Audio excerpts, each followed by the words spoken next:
At the mouth of Charleston Harbor on Sullivan's Island, you will find Fort Moultrie. The structure there today is not the first fort to occupy this location. In early 1776, the people of Charleston began building a fort at this location to defend the city from the British. The fort, which became known as Fort Sullivan, was commanded by Colonel William Moultrie. On June 28, 1776, a British fleet attacked Fort Sullivan. The battle lasted 9 hours.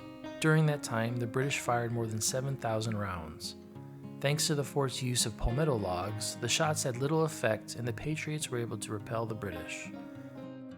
This was the Patriots' first decisive victory of the Revolutionary War, a victory that is commemorated by the palmetto tree in South Carolina's state flag. Eventually, Fort Sullivan was renamed Fort Moultrie in honor of its first defender. A trip to the fort begins at the Visitor Center, located across the street from the fort. Here you will pay an entrance fee and explore a small museum that details the fort's history from the Revolutionary War through World War II. If you need to use the restroom, this is the place to do so since there are no restrooms in the fort.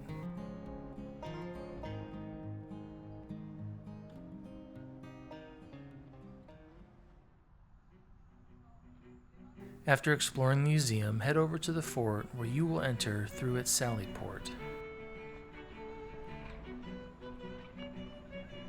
While this version of the fort was built in 1809, it looks nothing like it did in the early 1800s.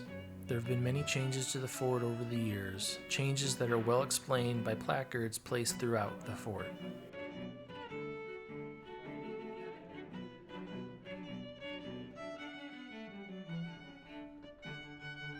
The fort displays its history very well. As you come out of the tunnels, you will encounter this tower that dates back to World War II.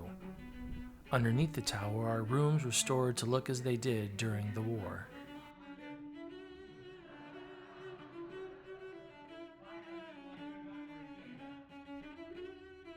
You can also climb to the top of the tower, where you will have sweeping views of the fort and its surroundings.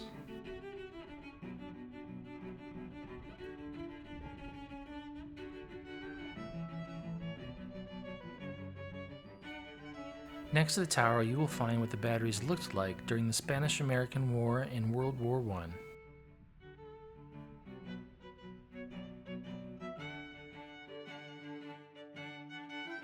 As you walk around the perimeter of the fort, you go back further in time, seeing what the artillery looked like through the fort's history.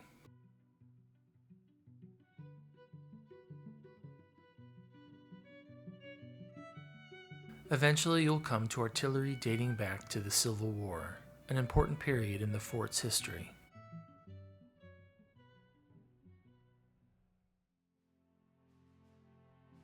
Here we see what the fort looked like just before the Civil War began. It was occupied by Union troops under the command of then Major Robert Anderson. 6 days after South Carolina seceded from the Union, Major Anderson disabled the guns and abandoned the fort for the nearby Fort Sumter.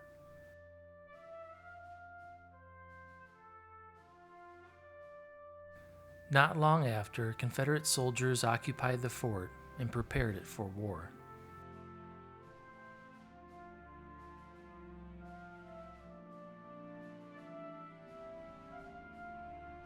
On April 12, 1861, the guns at Fort Moultrie and other forts around Charleston Harbor opened fire on Fort Sumter, setting off the Civil War. After 34 hours of bombarding Fort Sumter, Major Anderson surrendered. Today, from the parapets of Fort Moultrie, you can still look across Charleston Harbor to see what remains of Fort Sumter.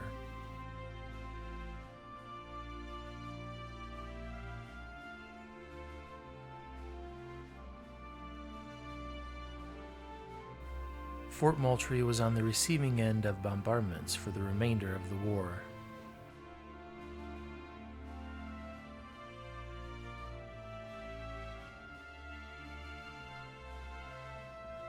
While the repeated shelling pulverized its fortifications, its Confederate defenders never surrendered to Union forces.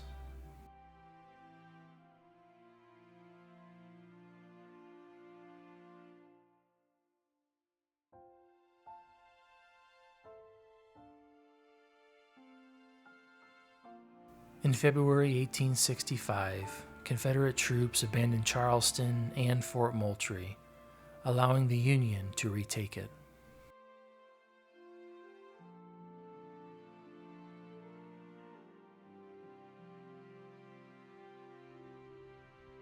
While the fort's guns have long fallen silent, the echoes of battles past and lives lost still ring through its walls. So if you would like to experience that history, be sure to visit Fort Moultrie. For more information about the fort, please visit the link in the video's description.